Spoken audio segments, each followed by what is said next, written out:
The hum of the office printer was the only sound filling the air as the last of our coworkers trickled out for their breaks. I leaned back in my chair, tapping my pen against the desk, pretending to look at spreadsheets while my eyes kept drifting toward Jaxon.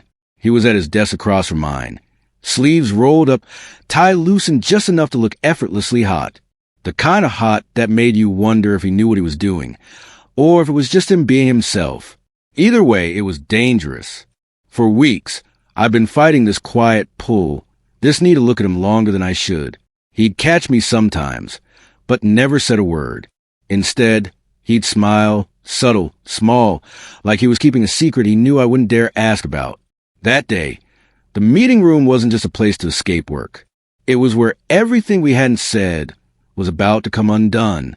The office clock ticked toward noon, and Jaxon finally stood, stretching a way that made my stomach knot.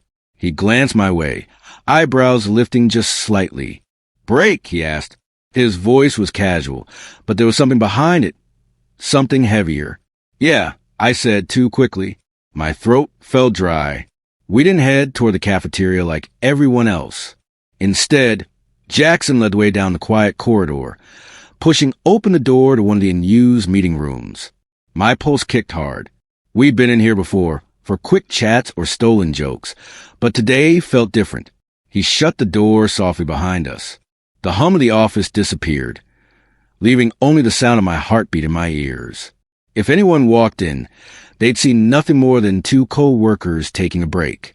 But the truth was, every step inside that room felt like stepping closer to something we couldn't take back. Jaxon leaned against the table, arms folded. His eyes found mine, holding me there with a quiet intensity. "You've been distracted lately," he said, tilting his head. I laughed nervously. "Maybe I just need more coffee." He smiled, slow and knowing. "It's not the coffee." I swallowed hard, my brain scrambling for excuses, but my body giving me away. I shifted, my hands tightening on the back of a chair like I needed it to ground me. He pushed off the table and stepped closer. "You think I don't notice?" His voice dropped low, intimate. "The way you look at me?" My breath caught. There was the truth I thought I'd hidden. The walls of that meeting room suddenly felt too close, too charged. And for the first time, I realized hiding wasn't an option anymore. I opened my mouth, but nothing came out. Jaxon was close now, so close I could see the flecks of silver in his blue eyes. "You don't have to say anything," he murmured. "I already know." He reached out, fingers brushing mine on the chair. The contact was small, fleeting, but it set off sparks that made my chest tighten. My body froze between wanting to lean in and wanting to run. But Jaxon didn't pull away. Instead, he slid his hand over mine, firm and steady, grounding me.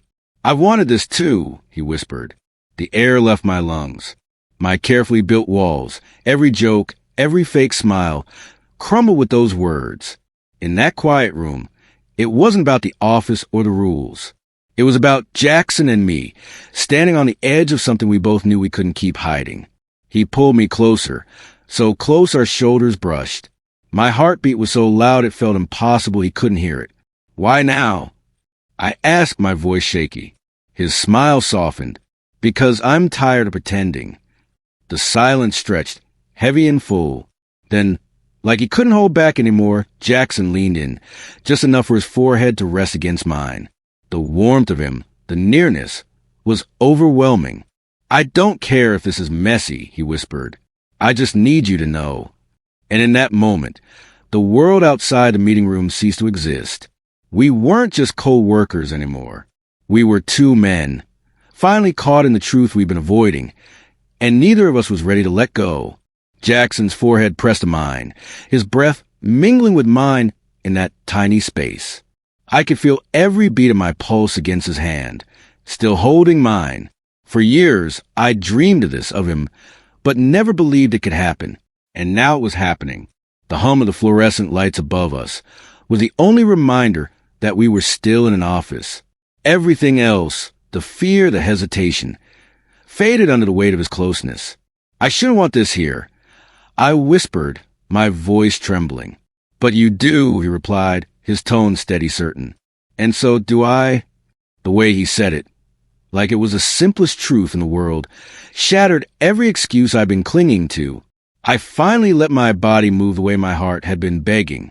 My hand turned in his, fingers lacing with his eyes softened as he pulled me into the circle of his arms, strong and sure.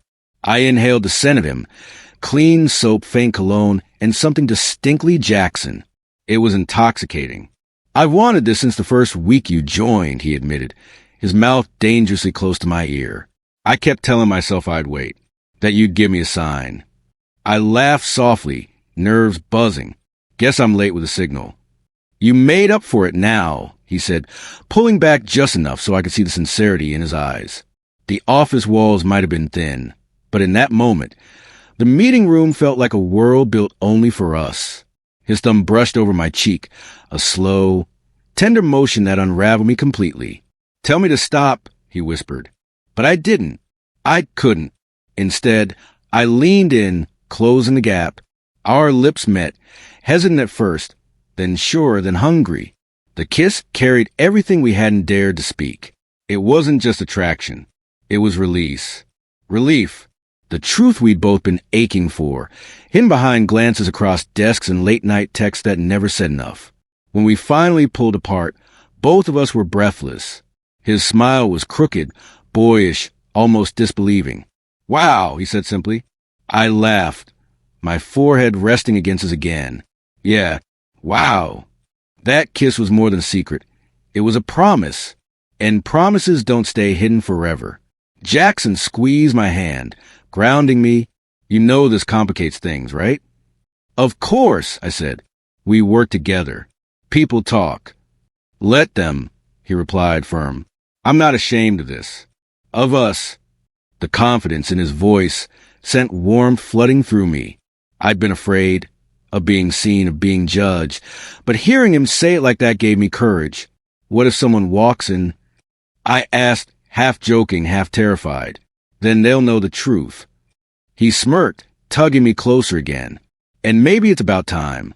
I couldn't argue, not when his lips found mine again, softer this time, unhurried, like we had forever instead of stolen minutes. It wasn't the risk that scared me anymore. It was how much I already didn't want to go back to pretending. The clock on the wall ticked mercilessly, reminding us that break time was slipping away. Jaxon sighed, pulling back just enough to look at me properly. "We should probably head out," he said reluctantly. I nodded, but my hands didn't let go of him. "I don't want this to end." "It doesn't have to." His gaze softened. "This is just the start. Tonight, after work. My place." The thought of it sent a thrill down my spine. Tonight, it wouldn't be rushed. It wouldn't be hidden. Tonight, we'd have the time to let this thing between us bloom, without fear of interruption. I smiled, cheeks burning. "It's a date." Jaxon grinned, brushing his thumb across my knuckles. Finally, we left the meeting room as quietly as we'd entered, but everything had changed. Jaxon and I weren't just coworkers anymore. We were something real, something worth risking it all for. And no matter what came next, we weren't going to hide it anymore.